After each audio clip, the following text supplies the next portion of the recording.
Hola, bienvenidos a un nuevo episodio de este ciclo de diálogos de la Fundación Metropolitana sobre una Argentina mejor es posible. En este caso nos acompaña Carla Pitiot. ¿Qué tal? ¿Cómo estás? Muy bien, Carla es una amiga, Carla es abogada, es directora del Observatorio de Control Público y vicepresidenta de la Fundación Éforo. Es diputada nacional mandato cumplido y además trabaja en la Auditoría General de la Nación. Te cuento un poco, Carla, que este ciclo la Fundación lo pensó como un espacio para dialogar con distintas personalidades, referentes de la política, de la sociedad civil, de la academia, empresarios, mujeres, jóvenes, adultos con experiencia,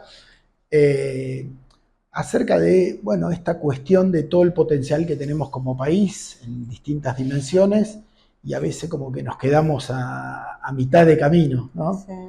Entonces, la idea es escucharte en 3-4 ejes que vamos a conversar, pero en primer lugar nos gusta siempre preguntarle al entrevistado sobre su recorrido, sobre su trayectoria, para estar hoy aquí o en la función en la que cada uno se encuentra, ha tenido un recorrido justamente y ha capitalizado experiencias, errores, y nosotros creemos que haciendo un paralelo entre esta potencialidad de la Argentina y la calidad de sus dirigentes que nosotros valoramos, reivindicamos el Estado, creemos que son herramientas para transformar definitivamente en la Argentina. A veces sentimos que nos quedamos a mitad de camino.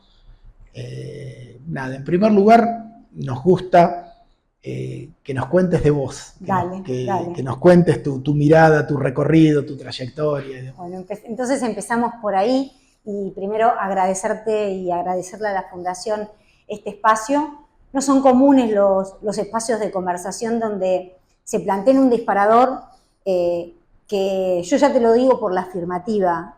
Es posible una Argentina distinta y una Argentina potencia. Es posible por muchas razones. Primero por la calidad de recursos y de capital humano que tiene la Argentina. Segundo, porque tenemos tal vez un potencial vinculado con la innovación y que a veces no nos la creemos nosotros mismos los argentinos, que tenemos todo ese potencial para dar y para generar. Y me preguntabas un poquitito sobre Carla Pitiot y sobre mi historia de vida. Un poco vos contabas qué era yo, y la pregunta que me gustó que me hicieras es ¿quién soy yo, no? O sea, uno puede ser muchas cosas y tener un currículum, una trayectoria, un paso por la función pública, por el área privada, pero lo interesante creo que es llegar a un lugar como el que estoy llegando ahora, de un recorrido donde esa Carla Pitiot que tenía esos sueños, los sigo teniendo, muchos de ellos cumplidos y otros por cumplir, personales y por supuesto para mi país. Uno siempre se guarda dentro del corazón esos sueños de tener una Argentina que explote, una Argentina que no se quede a mitad de camino, una Argentina que pueda mostrarse al mundo y ser en el mundo un referente también. Creo que lo somos en muchos aspectos. Y esta Carla que yo trato de contar un poco mi historia de vida, tiene un poco de razón de ser en mi obsesión por formarme, ¿no? Que muchas veces hasta lo he hablado en otros ámbitos con mi psicólogo, que decir, ¿por qué esta obsesión por formarme? Y es por mi vocación política. Yo vengo de una familia de políticos donde el eje central era prepararse para ser. Si en algún momento uno quería ocupar un lugar y un rol de representación, un rol que yo creo que no hay nada más lindo en el mundo, por lo menos para un político, que es que te elijan, tu pueblo te elija para que los representes. Claro. Es linda también la función pública del Ejecutivo, donde te firman un decreto y te eligen para cumplir una función, pero el hecho de que te elijan, y por eso también mi recorrido en ese aspecto de formación. Yo podría haberme quedado en mi ciudad, que es Trelew, pero tal vez mi capacidad de formación hubiese estado un poco limitada, y es por eso que a mis 17 años me vine a estudiar a Buenos Aires, cumplí también con el camino de la formación académica de título de grado, de formación también en el área del derecho administrativo, porque estaba en la Auditoría General de la Nación, en el ámbito también de la formación en la transparencia y el control gubernamental. Pero cuando yo también hago una retrospectiva de mi vida, y en cada lugar en el que estuve y en el que me sigo desempeñando, siempre hay un eje que tiene que ver con cómo fortalecemos y cómo profesionalizamos el Estado. Bien. ¿Cómo hacemos que la administración pública sea un lugar de eficiencia, de transparencia? Y vos me podrás decir, y bueno, ¿se cumplió eso? Y yo creo que mucho de eso, sí, y en parte sí. Hay servidores públicos, que yo los llamo, y profesionales de la administración pública del Estado, que están muy formados y que forman a otros en el conocimiento íntegro del Estado, y que hacen que sea posible que las políticas públicas se puedan llevar a cabo. Después, por supuesto, que tengo muchas cuentas pendientes en cuanto a cómo hacemos para monitorear las políticas públicas, cómo hacemos el seguimiento de esas políticas públicas, cómo transparentamos para el ciudadano esas políticas públicas. Y es por eso que posiblemente esté esa faceta también del tercer sector, donde, si bien soy auditora de campo en un organismo que es el organismo de control más importante de la Argentina, que es la Auditoría General de la Nación, desde mi fundación también podemos hacer mucho para aportar y conectar, hacer estas conexiones. Y desde la Fundación Metropolitana ustedes también lo hacen mucho, que es cómo hacemos para que le llegue al ciudadano lo que hace el Estado, lo que hace el servidor público o el funcionario público o el empleado público, y para que ese accionar sea mejor, más transparente, más eficiente y más eficaz. Y si no le llega al ciudadano, no tiene sentido nada. Entonces me parece que mi vida, a pesar de que parezca un poco compartimentos estancos, es de formación, es de trayectoria por el sector, obviamente, como diputada, siempre fui tratando de llevar en algún momento proyectos que tenían que ver con esto, con políticas públicas de transparencia, de anticorrupción, de mejor funcionamiento del Estado. En la Fundación lo hago, en la auditoría lo hago, y cuando hacemos alianzas con otras organizaciones como la Fundación Metropolitana, es encontrar también estos espacios de discusión, porque hay muchísimo por hacer y hay muchas cosas en las que sí creo que no nos tenemos que quedar a mitad de camino, sino que podemos potenciarnos mucho mejor con alianzas, siempre entiendo, entre encontrar aliados de fundaciones, pero también alianzas público-privadas, claro, ¿no? Bueno, la verdad es sorprendente la conexión, ¿no? Cuando uno da el espacio a hablar de uno, de la persona, porque en otras entrevistas esto también aparece. Va surgiendo. Entonces está bien. Me gusta que te definís como un animal político. Digo, la política, cuando a mí me toca hablar de la Fundación Metropolitana, digo que somos una organización política, no partidaria, porque nuestro rol no es partidario, pero somos una organización política porque, en definitiva, y bueno, también te agradezco ya la afirmación y la coincidencia con nosotros sobre, bueno, que una Argentina mejor es posible. Pero bueno, me parece que en tu relato hablaste de estas dos dimensiones, del rol político institucional, de tu necesidad y capacidad para formarte, y contanos, si querés, porque yo lo conozco, pero alguna de las iniciativas de la Fundación Éforo, porque me parece que ahí también hay mucha sinergia con esta idea de, bueno, qué tipo de dirigentes, qué tipo de personas, ustedes trabajan con jóvenes, que va a venir en la entrevista.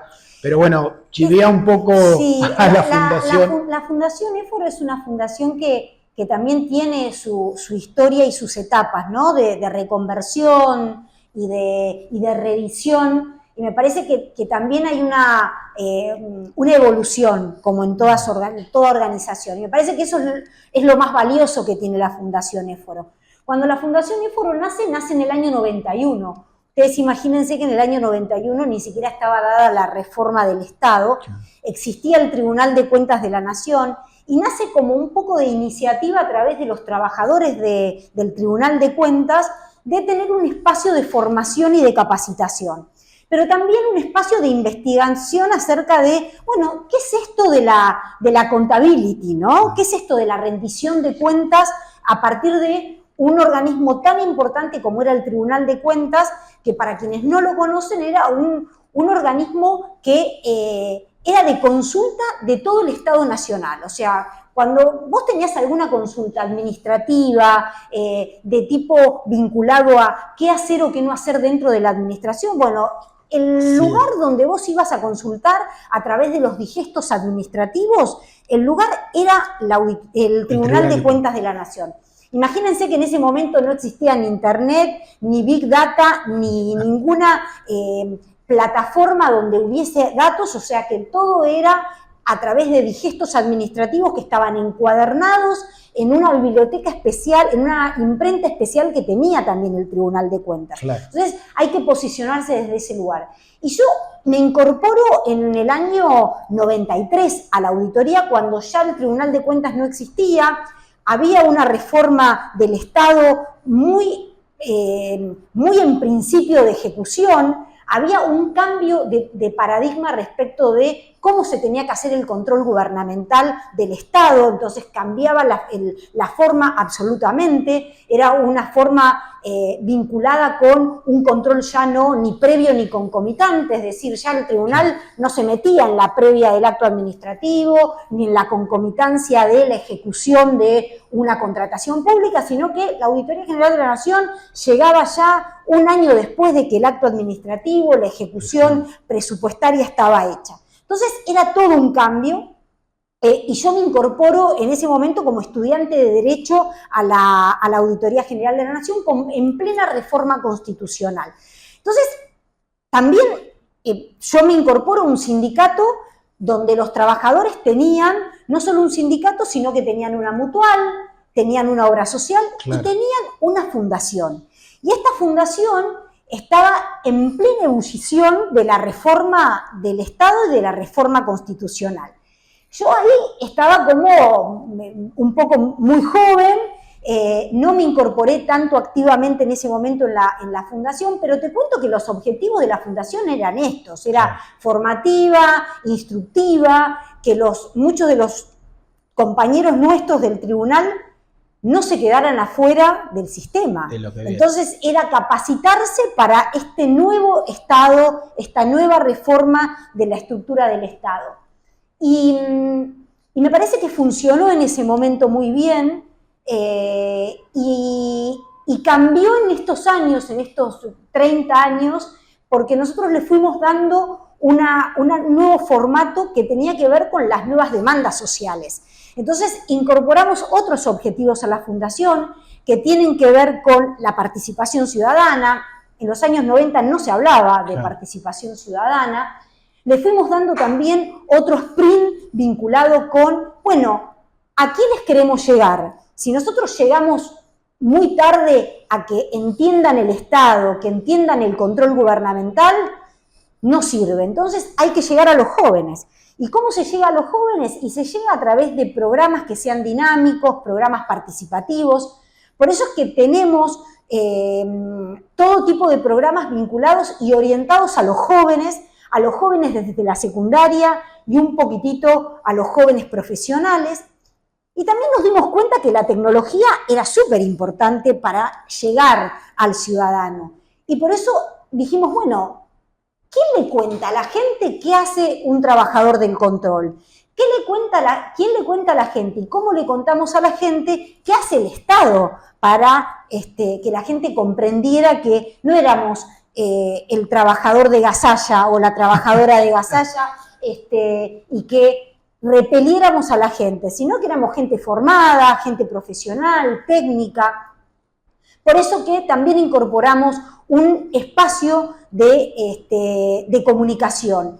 Y somos y tenemos desde hace muchos años el primer medio digital, nativo digital, que es el auditor.info, desde el cual nosotros contamos a quienes quieran escucharnos qué hace el Estado, para qué sirve el Estado, cómo se controla el Estado y cómo interactúa el Estado con el ciudadano. Perfecto. O sea que en realidad te conté un poco qué es lo que hacemos desde la Fundación, pero bueno, cada uno de estos ejes tiene, por supuesto, una estructura administrativa, tiene una estructura vinculada con los ejes con los cuales nos desarrollamos, que es trabajo, que es educación, que es participación ciudadana y, por supuesto, el Estado como un gran paraguas al que nosotros defendemos como un espacio de transformación. Y en eso además somos muy convergentes y en muchas iniciativas participamos juntos. Tengo otra pregunta que ahí ya se encaminaba en tu relato, que tiene que ver con, bueno, vos decías, en los 90 no existía, sí. Bueno, hoy irrumpió la tecnología. Absolutamente. Definitivamente, es un camino irreversible. Por suerte, un montón de aspectos positivos, por supuesto.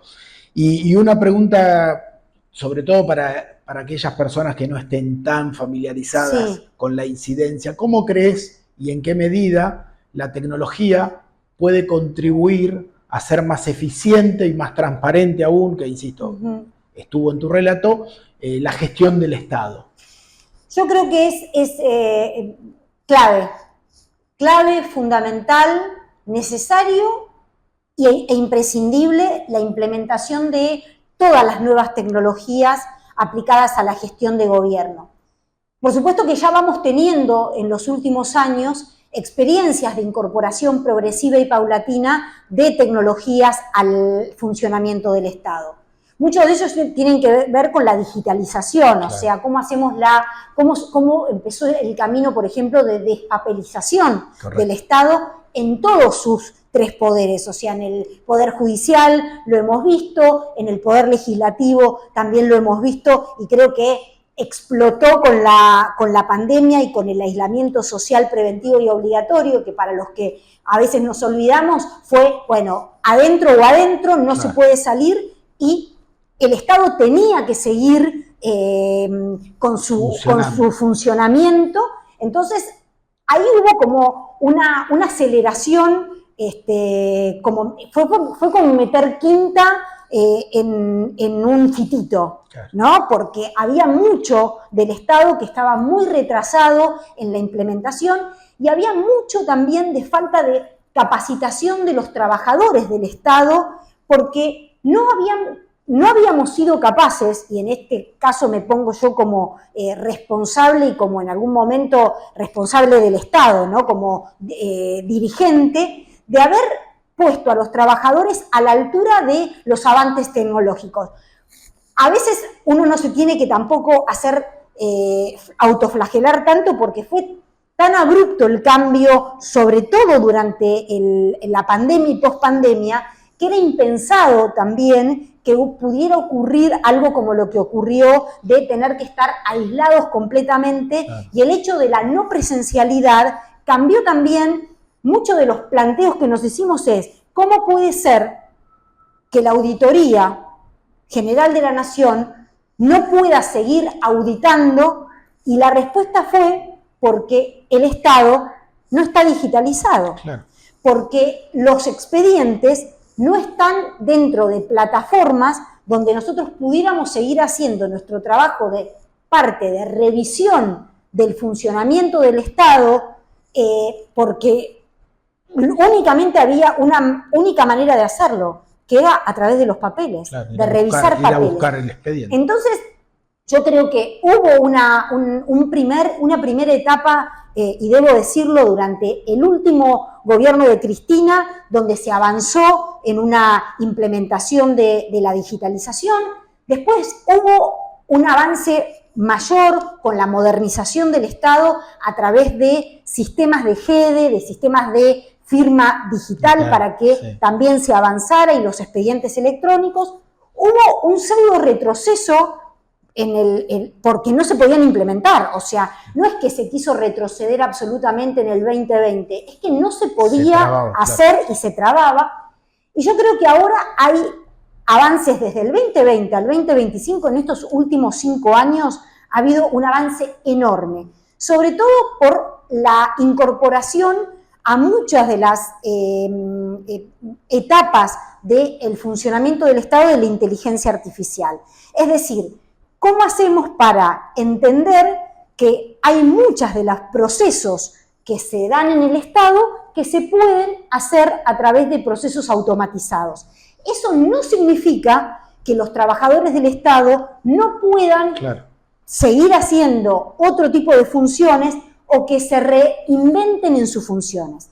Si vos me preguntás, ¿hay trabajadores que se van a quedar sin trabajo? Mi respuesta es sí. Se van y se están quedando sin trabajo y se están yendo del Estado por muchas razones. Muchas porque tiene que ver porque no tienen las habilidades y el expertise para cumplir con la función que hoy le requiere la tecnología para aplicarla. Ahora, mi respuesta va a ser, ¿quiénes van a ser los que puedan usar las nuevas tecnologías? Los que estén adaptados a las nuevas tecnologías. Y ahí está el Estado de vuelta, el Estado presente que tiene que formar, capacitar, poner a la altura. Perdón, porque vamos a ir a una pregunta en un ratito sobre esto.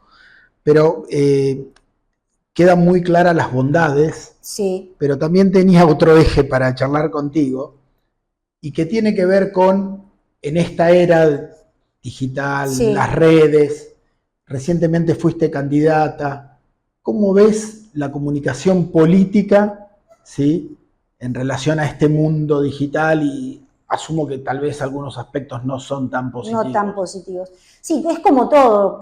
Creo que los avances de la tecnología que se han vivido a lo largo de toda la historia siempre tienen su columna de pro y de contras, ¿no?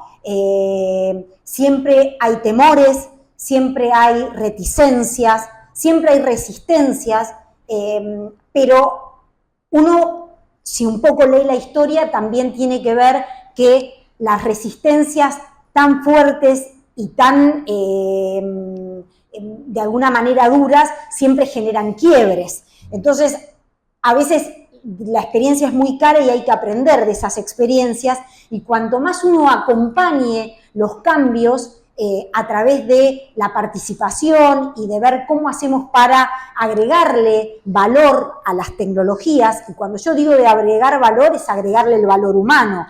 O sea, la inteligencia artificial no tiene nada de inteligente y no tiene nada de artificial. O sea, la inteligencia artificial no es solamente una herramienta, es un método, es una tecnología en la que atrás hay un humano que todo el tiempo está de alguna manera sesgando también y hay que tratar de reducir el sesgo lo más que se pueda.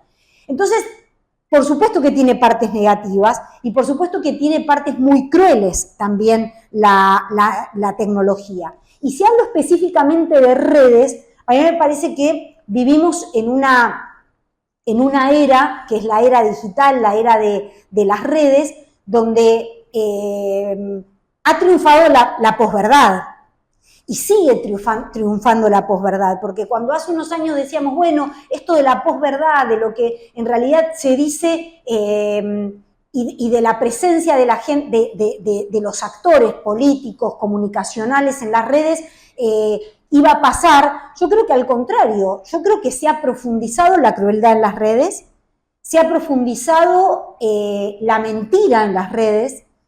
A nadie le importa, o a casi nadie le importa, y eso es lo que yo creo que nos tenemos que convertir nosotros en actores de poner un poco de luz y de foco sobre esto, sobre todo sobre los jóvenes, sin retroceder a tiempos anteriores, sino que ver qué tienen de real las redes, qué tienen de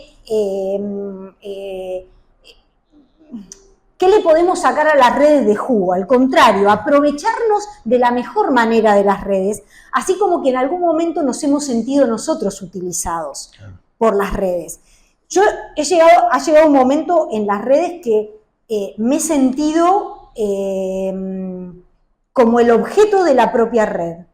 Yo humana y sujeto político, me he sentido usada por las redes, claro, y me he sentido como que las redes habían logrado en mí convertirme en un objeto en un producto y en la política mucho más. Los políticos, y en muchos casos los comunicadores, y no estoy hablando mal de los que arman las campañas, ni mucho menos, sino darle lugar a cada uno que lo tiene. Yo sé hacer política, déjenme hacer política a mí. Una agencia de publicidad que se dedique a hacer lo que tiene que hacer, que es tratar de sacar lo mejor de mí, pero primero que no me coachee y que no me convierta en una cosa que no soy, porque yo sí no estoy transmitiendo a la gente una cosa, una Carla que no, primero que no quiero ser, otra que me sale muy mal la Carla que quieren hacer que la que compren, y después nos convertimos también en productos de góndola.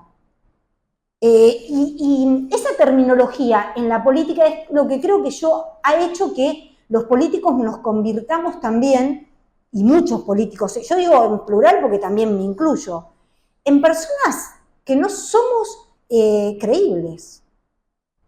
No somos creíbles porque nos convirtieron en un producto estandarizado. Estandarizado, tenés que decir esto porque esto es lo que más garpa. Claro.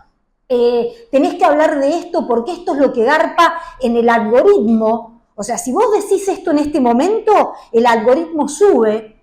Entonces, esas órdenes que uno todo el tiempo recibe, que muchas veces hasta es hasta en tu propia forma de vestirte, en el color que usás, en cómo te tuneás, es para complacer a un electorado que yo no digo que esté mal, porque uno tiene que ser el traductor de las necesidades de la gente.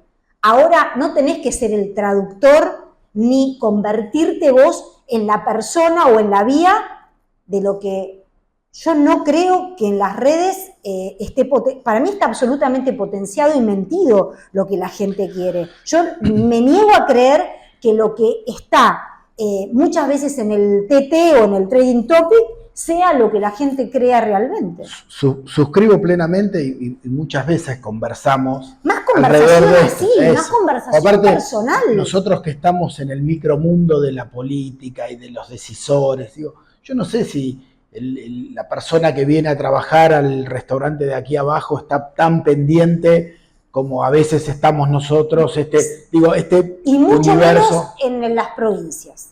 En las provincias ni hablar. Y mucho menos en las provincias. Por más que haya ganado un Milei, que Milei Milei en el 2023, que son las grandes paradojas que yo cuando analizo política digo, un tipo que nunca fue a una provincia y ganó en esa provincia. Bueno, habrá que preguntarse qué es lo que despertó a través de un sentir social, una bronca social, para que lo hayan votado a él cuando personalmente no pisó esa provincia. Claro. Por eso yo no le quito valor a lo que fueron las redes y a lo que fueron las campañas en redes, porque evidentemente algo de eso lo convirtió a Milei en presidente. Ahora, yo no creo, y me niego absolutamente a creer que se pueda repetir ese fenómeno nuevamente, porque Milei es Milei. Si vos querés, si algún político quiere copiar a Milei, no lo va a poder copiar, porque la gente es piola y lo votó a Milei porque Milei dijo algo que lo convenció de que quería que le tradujo su bronca social también, ¿no? Entonces, me parece que es volver al mate con la gente, sí.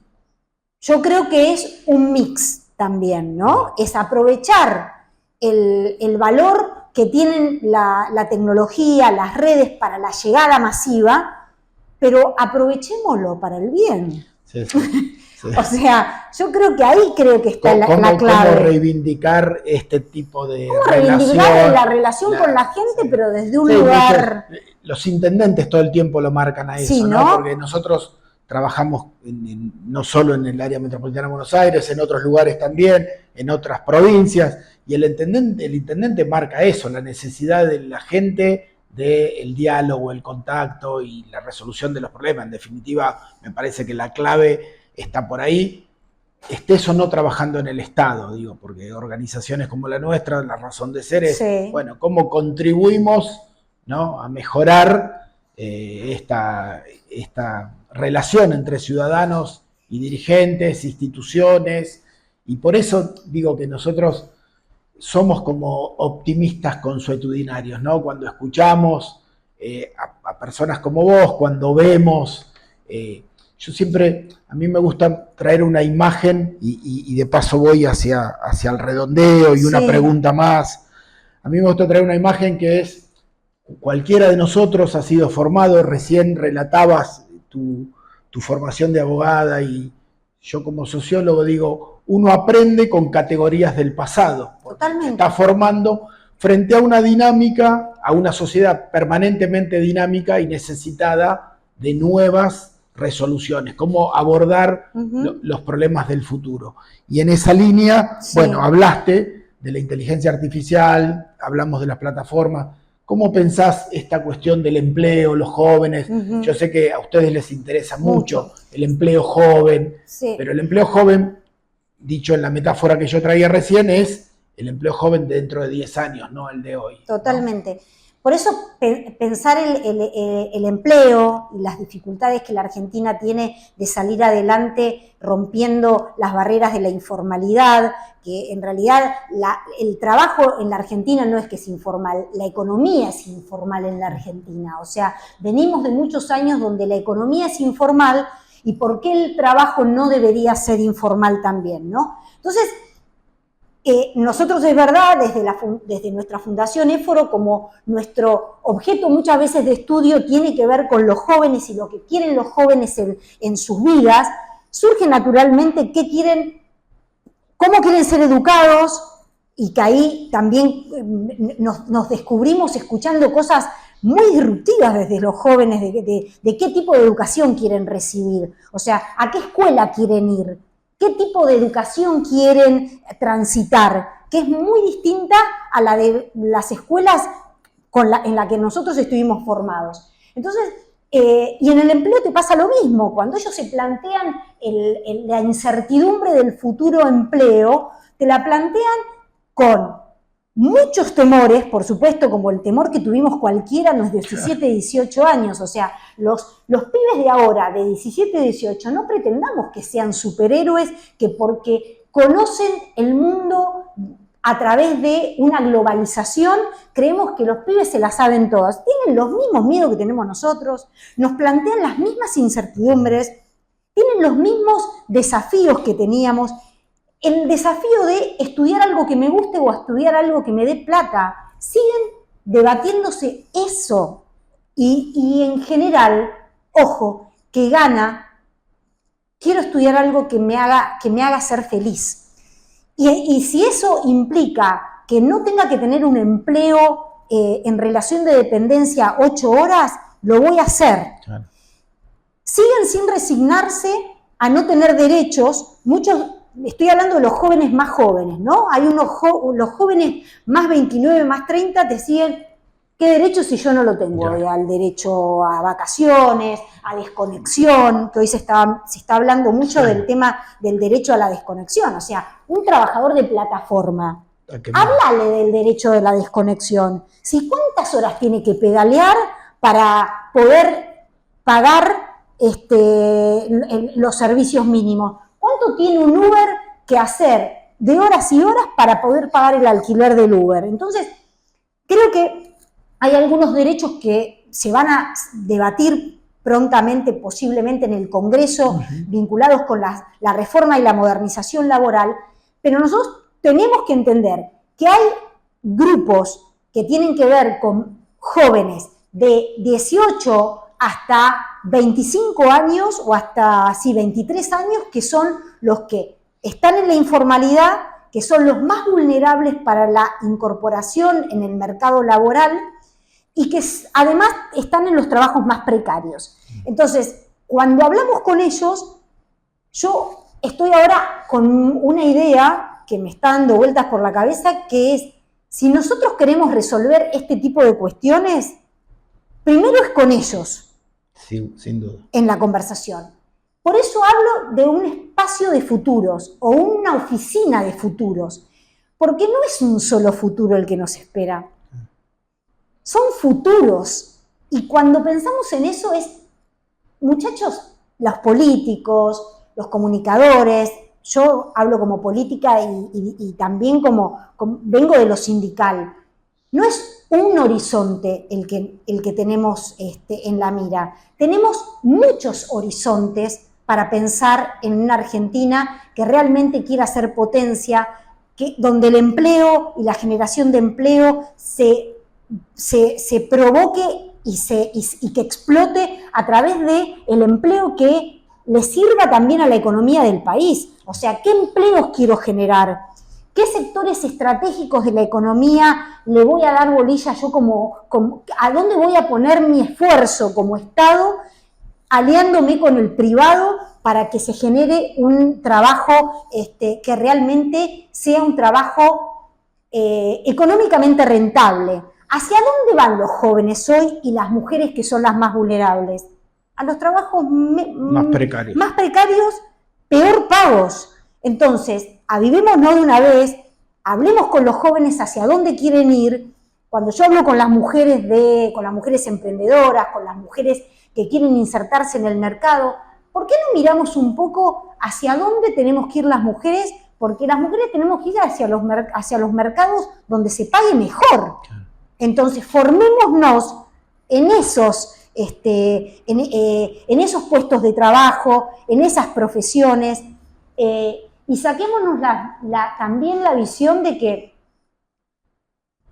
hay nuevas formaciones, hay nuevas formaciones que no requieren de 6, 8 años de formación académica. Claro. Yo no reniego de la formación académica, te está hablando alguien que hizo todos los pasitos, me recibí de abogada, hice una especialización en una universidad, tengo 3 diplomados, está bien eso, no reniego de eso, pero me parece que a los pibes de hoy no les exijamos eso, que no les va a servir tampoco.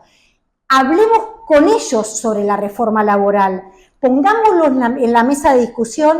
Por eso yo creo que esta reforma laboral que se viene tiene que ser una gran oficina de futuros. Perfecto, impecable. La verdad, Carla, un placer escucharte. Muchísimo material para seguir pensando. En mi caso superó ampliamente gracias. La expectativa. Fue lindo conversar. Sí, la verdad que sí, te agradezco. Y bueno, hasta cualquier otro momento en el que nos encontremos trabajando juntos por un futuro mejor. Gracias, muchas gracias. A vos.